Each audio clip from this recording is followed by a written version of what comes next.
ಪಾಕಿಸ್ತಾನದ ನೆಲಕ್ಕೆ ನುಗ್ಗಿ ಭಾರತೀಯ ವಾಯುಪಡೆ ದಾಳಿಯನ್ನ ಮಾಡಿತು. ನಿನ್ನೆ ವಾಯುನೆಲೆಯನ್ನ ಉಲ್ಲಂಘಿಸಿ ಪಾಕ್ ಜೆಟ್ ಭಾರತವನ್ನ ಪ್ರವೇಶ ಮಾಡಿತು. ಉಭಯ ದೇಶಗಳ ಯುದ್ಧೋತ್ಸಾಹಕ್ಕೆ ಇಡೀ ವಿಶ್ವವೇ ತಲ್ಲಣವಾಗಿದೆ.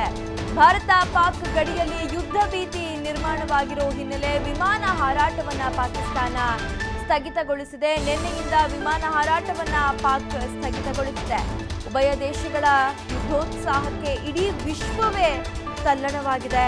ಭಾರತ ಪಾಕ್ ಗಡಿಯಲ್ಲಿ ಯುದ್ಧ ಭೀತಿ ನಿರ್ಮಾಣವಾಗಿರೋ ಹಿನ್ನೆಲೆ ಪಾಕಿಸ್ತಾನ ವಿಮಾನಗಳ ಹಾರಾಟವನ್ನ ಸ್ಥಗಿತಗೊಳಿಸಿದೆ.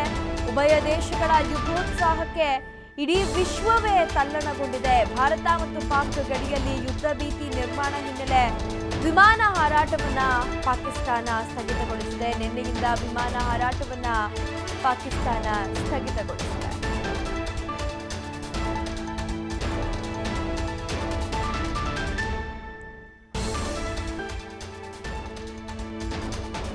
ನಿನ್ನೆ ವಾಯುನೆಲೆ ಉಲ್ಲಂಘಿಸಿ ಪಾಕ್ ಜೆಟ್ ಭಾರತವನ್ನ ಏನು ಪ್ರವೇಶ ಮಾಡಿತ್ತು, ಆ ಸಂದರ್ಭದಲ್ಲಿ ಭಾರತ ಸೇನೆ ಕೂಡ ವಾಯುಸೇನೆ ಕೂಡ ತಕ್ಕ ಪ್ರತ್ಯುತ್ತರವನ್ನ ಪಾಕ್ ಸೇನೆಗೆ ನೀಡಿತು. ಒಂದು ರೀತಿ ಭಾರತ ಮತ್ತು ಪಾಕ್ ಗಡಿಯಲ್ಲಿ ಯುದ್ಧ ಭೀತಿ ಎದುರಾಗಿದೆ.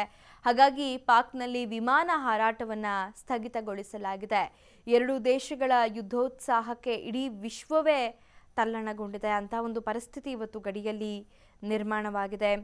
ಏರ್ ಸ್ಟ್ರೈಕ್ನಿಂದ ಪಾಕಿಸ್ತಾನ ಒಂದು ರೀತಿ ವಿಚಲಿತಗೊಂಡಂತೆ ಕಂಡು ಬರ್ತಾ ಇತ್ತು. ಕ್ಷಣಕ್ಕೊಂದೊಂದು ಹೇಳಿಕೆಗಳನ್ನು ನೀಡುವಂಥದ್ದು, ಭಾರತಕ್ಕೆ ತಕ್ಕ ಪ್ರತ್ಯುತ್ತರ ನೀಡ್ತೇವೆ ಅನ್ನುವಂಥದ್ದಾಗಿರಬಹುದು.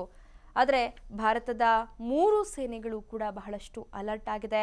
ಯಾವುದೇ ಸಂದರ್ಭದಲ್ಲಿ ಯಾವುದೇ ರೀತಿಯಾದಂಥ ದಾಳಿ ಎದುರಾದರೂ ಕೂಡ ಅದಕ್ಕೆ ತಕ್ಕ ಉತ್ತರವನ್ನು ನೀಡಲಿಕ್ಕೆ ಭಾರತೀಯ ಸೇನೆಗಳು ಸಜ್ಜಾಗಿ ನಿಂತಿವೆ. ನಾವೀಗಾಗಲೇ ನೋಡಬಹುದು, ನಿನ್ನೆ ಪಾಕ್ ನಮ್ಮ ಗಡಿ ಪ್ರವೇಶ ಮಾಡುವಂಥ ಒಂದು ಪ್ರಯತ್ನವನ್ನು ಭಾರತೀಯ ಸೇನೆ ಸಮರ್ಥವಾಗಿ ಎದುರಿಸಿತ್ತು. ಅದನ್ನು ವಿಫಲಗೊಳಿಸುವಂಥ ಒಂದು ಯತ್ನದಲ್ಲಿ ಜಯಶಾಲಿಯಾಗಿತ್ತು.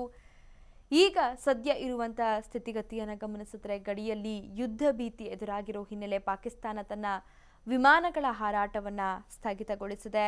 ಒಂದು ಕಡೆ ಜಮ್ಮು ಕಾಶ್ಮೀರದ ಪೂಂಚ್ ಸೆಕ್ಟರ್ನಲ್ಲಿ ಅಪ್ರಚೋದಿತ ಫೈರಿಂಗ್ ಅನ್ನ ಪಾಕ್ ಸೇನೆ ನಡೆಸ್ತಾ ಇದೆ. ಅದಕ್ಕೆ ಪ್ರತಿಯಾಗಿ ಭಾರತೀಯ ಸೇನೆ ಕೂಡ ಪ್ರತ್ಯುತ್ತರವನ್ನ ನೀಡುತ್ತಿದೆ.